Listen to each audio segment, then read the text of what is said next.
Serial वसुधा के आने वाले धमाकेदार एपिसोड में अब कहानी एक नया मोड़ लेने वाली है, क्योंकि हनुमत खुद चंद्रिका को देव और वसुधा की शादी का सच बताने जा रहा है। जी हाँ दोस्तों, अब तक जो बातें चंद्रिका से छुपी हुई थीं, वो सब हनुमत के एक कदम से खुलने वाली हैं।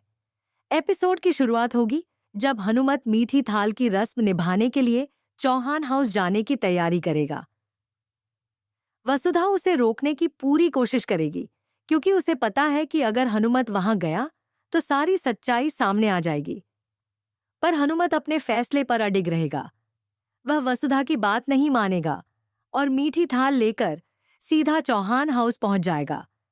जैसे ही वह वहां पहुंचता है, चंद्रिका और प्रभात उसे देखकर हैरान रह जाएंगे। दोनों सोचेंगे कि अचानक हनुमत इस वक्त यहाँ क्यों आया है। प्रभात मुस्कुराते हुए पूछेगा, क्या बात है हनुमत, आज तुम्हें छुट्टी चाहिए क्या? जिस पर हनुमत हल्की मुस्कान के साथ जवाब देगा, नहीं बड़े हुकुम, मैं तो बस यह थाल आप दोनों को देने आया हूं। इतना कहकर वह मीठी थाल चंद्रिका के हाथ में थमा देगा। चंद्रिका थाल पर रखा कपड़ा हटाकर देखती है और जैसे ही उसकी नजर थाल पर पड़ती है, उसका चेहरा पल भर में बदल जाता है। उसे समझ में आता है कि यह कोई साधारण थाल नहीं, यह मीठी थाल है जो शादी के बाद लड़की के मायके से ससुराल भेजी जाती है। चंद्रिका के दिमाग में सवालों का तूफान उठने लगता है। आखिर यह थाल उनके पास क्यों आई? वह गुस्से में हनुमत से पूछती है, हनुमत, ये क्या मजाक है? तुम यह थाल हमारे पास क्यों लाए हो? हनुमत थोड़ा झुककर लेकिन पूरे आत्मविश्वास के साथ जवाब देता है, क्या हुआ हुकुम? कुछ गलती हो गई क्या मुझसे? बड़े हुकुम की तबीयत खराब होने के कारण मैंने छोटे हुकुम और वसु की शादी के बाद होने वाली रस्मों के बारे में आपसे बात नहीं की, पर हुकुम यह मीठी थाल की रस्म तो मुझे करनी ही पड़ती। हनुमत के इस जवाब से चंद्रिका जैसे सन्न रह जाती है। उसके हाथ से थाल नीचे गिर जाती है और पूरे हॉल में खामोशी छा जाती है। चंद्रिका गुस्से और सदमे के बीच कहती है, हनुमत, क्या तुम होश में हो? ये क्या बोल रहे हो तुम? लेकिन हनुमत बिना डरे बोलता है, माफ कीजिएगा हुकुम, लेकिन मैंने वही कहा जो सच्चाई है। छोटे हुकुम और हमारी वसुधा की शादी हो चुकी है, और वो भी आपकी मर्जी से। यह सुनकर चंद्रिका को जैसे बिजली का झटका लगता है। उसके मन में तुरंत वो पल घूमने लगते हैं जब उसने देव को अपने मन की बात बताई थी, जब उसने सोचा था कि सब कुछ उसके कंट्रोल में है। पर अब हनुमत की बातों से सारा खेल पलट गया है। प्रभात भी हैरान होकर चंद्रिका की ओर देखता है, जैसे पूछना चाहता हो, क्या यह सच है? क्या वाकई देव और वसुधा की शादी हो चुकी है?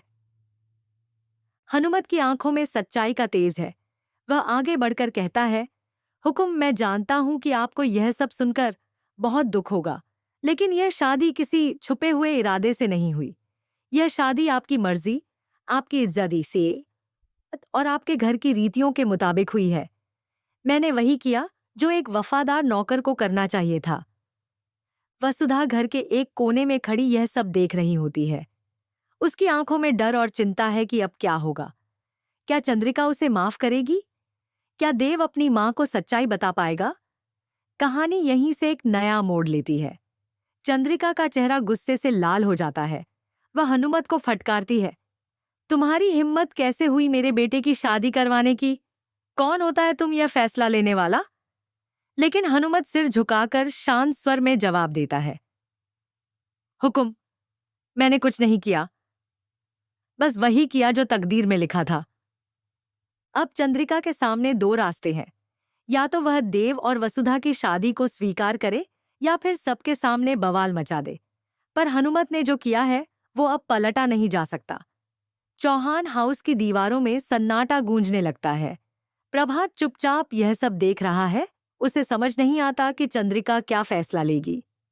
देव भी इस दौरान वहां पहुंच जाता है और जब वह देखता है कि चंद्रिका के हाथ में मीठी थाल गिरी हुई है और हनुमत सामने खड़ा है, तो उसे सब समझ में आ जाता है। वह धीरे से चंद्रिका के पास जाकर कहता है, माँ, अब झूठ छुपाने का कोई मतलब नहीं। मैंने वसुधा से शादी की है। और यह मेरा फैसला था। चंद्रिका यह सुनकर पलटती है। उसकी आंखों में आंसू हैं लेकिन स्वर कठोर। देव, तुमने मेरे विश्वास को तोड़ा है। हनुमत यह दृश्य देखकर भावुक हो जाता है। वह देव और वसुधा को देखता है और फिर चंद्रिका से कहता है, हुकुम, अगर आप मुझे सजा देना चाहें तो मैं तैयार हूं, लेकिन कृपया छोटे हुकुम और वस्तु की खुशी के रास्ते में दीवार मत बनिए। अब कहानी अपने सबसे इमोशनल और क्लाइमैक्स पॉइंट पर पहुंच जाती है। घर में एक खामोशी है जो बहुत कुछ कहती है। चंद्रिका धीरे धीरे कमरे से बाहर चली जाती है और पीछे से मीठी थाल पर रखे लड्डू जमीन पर गिर जाते हैं, जैसे रिश्तों की मिठास अब कड़वाहट में बदल गई हो। तो दोस्तों, अब देखना यह है कि क्या चंद्रिका देव और वसुधा के रिश्ते को स्वीकार करेगी या फिर यह शादी चौहान हाउस में एक नए तूफान की शुरुआत बनेगी।